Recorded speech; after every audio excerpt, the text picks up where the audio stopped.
Susubukan natin ngayon yung area kung saan merong nurse na laging nagpapakita sa atin, no? Hindi natin ma-confirm kung multo ba talaga siya o totoong tao.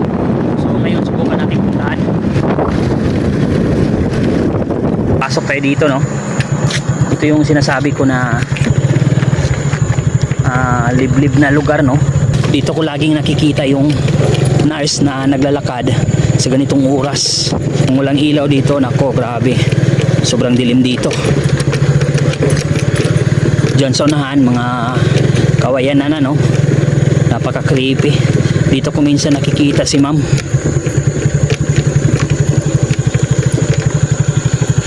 Uy, dito siya. Oh my god. Magandang gabi po. Oh my god, hindi tumitingin. Nandito siya. Nandito siya. Napaka-creepy kasi hindi kasi siya tumitingin tapos hindi sumasagot. God. Sa ganitong oras magpapakita talaga siya tumindig yung mga balibo ko. God. Doon tayo sa unahan. Hanap tayo ng tao. Magtanong tayo kung may nakita ba silang nurse na naglalakad. Grabe, napaka-creepy niya.